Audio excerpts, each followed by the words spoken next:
Shalom, selamat pagi Bapak Ibu Saudara-saudara yang dikasihi oleh Tuhan Yesus Kristus.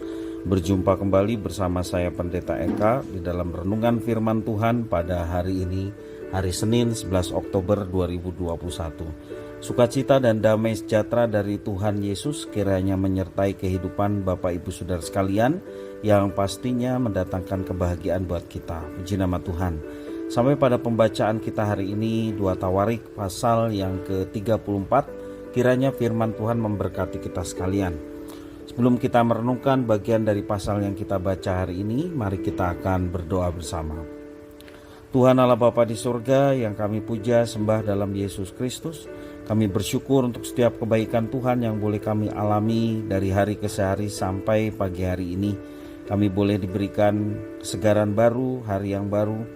Biarlah Tuhan memberkati kami melalui kebenaran firman Tuhan yang sebentar kami akan renungkan, dan Kau yang menolong kami untuk kami dapat mengertinya, serta lebih dari semua itu kami dapat terapkan dalam kehidupan kami. Terima kasih Bapa, kami siap sedia masang telinga dan hati kami untuk kebenaran firman Tuhan. Demi nama Tuhan Yesus Kristus, kami sudah berdoa dan bersyukur. Haleluya. Amin. Bapak Ibu Saudara-saudara yang dikasihi oleh Tuhan, di dalam pasal 34 ini kita belajar dari seorang raja Yehuda yang bernama Yosia. Di dalam perikop Alkitab bahasa Indonesia dituliskan Raja Yosia, pembaruan yang dilakukan oleh Yosia. Ayat 1 sampai yang ketiga saya akan bacakan bagi Bapak Ibu Saudara sekalian. Yosia berumur 8 tahun pada waktu ia menjadi raja, dan 31 tahun lamanya ia memerintah di Yerusalem. Ia melakukan apa yang benar di mata Tuhan dan hidup seperti Daud bapa leluhurnya, dan tidak menyimpang ke kanan atau ke kiri.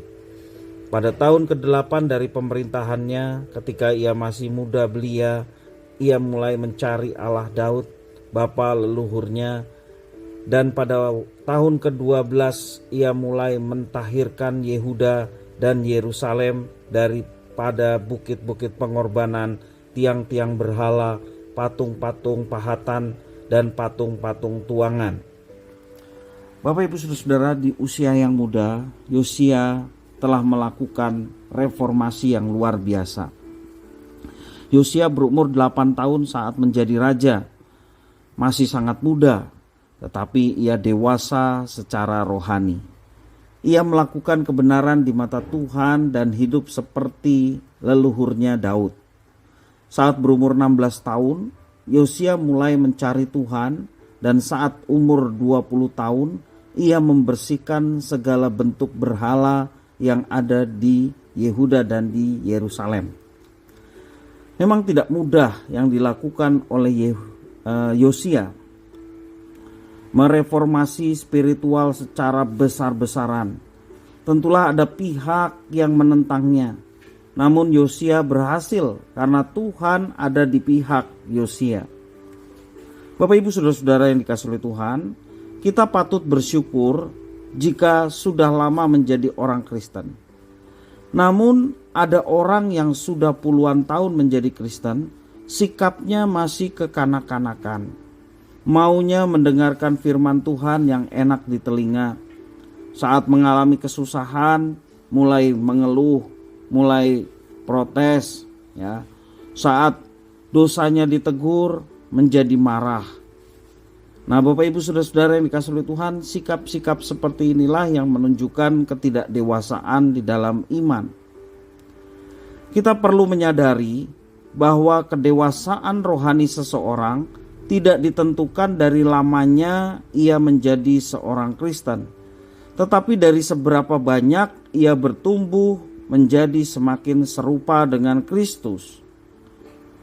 Kedewasaan rohani juga ditunjukkan dari keberanian untuk berdiri bagi kebenaran apapun tantangan yang ada. Apakah usia rohani kita berbanding lurus dengan kedewasaan rohani kita? Itu yang menjadi perenungan bagi kita. Semakin bertambah usia kita, seharusnya kedewasaan rohani kita pun semakin ditambah-tambahkan.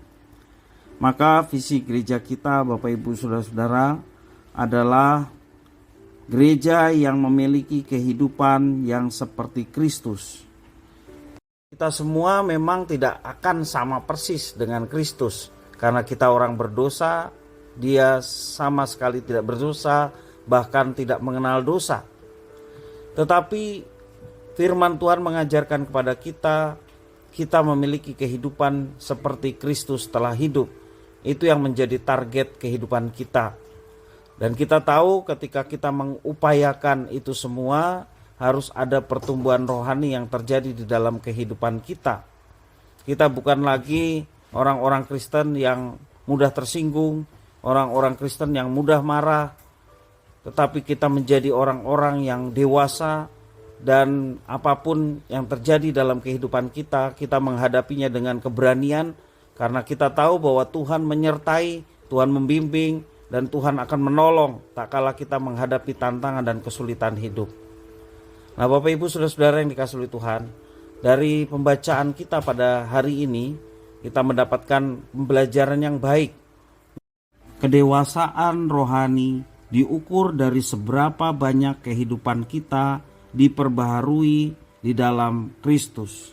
Biarlah firman Tuhan memberkati kita sekalian. Mari kita berdoa. Tuhan Allah Bapa di surga yang kami puja sembah di dalam Yesus Kristus, terima kasih atas firman Tuhan. Tolonglah untuk kami dapat memahaminya. Tuhan juga menolong kami untuk kami dapat terapkan, sehingga kehidupan kami terus bertumbuh di dalam Tuhan. Firman Tuhan yang kami baca dan renungkan setiap hari boleh memberikan pertumbuhan rohani, sehingga kami menjadi anak-anak-Mu yang dewasa di dalam iman, terus bertumbuh di dalam iman percaya sampai kami mencapai keserupaan dengan Kristus. Terima kasih ya Tuhan, kami menyerahkan kehidupan kami semua ke dalam kuasa-Mu. Tuhan pimpin, sertai dan berkati. Inilah doa ucapan syukur kami atas firman Tuhan. Demi nama Tuhan Yesus Kristus kami sudah berdoa dan bersyukur. Haleluya. Amin.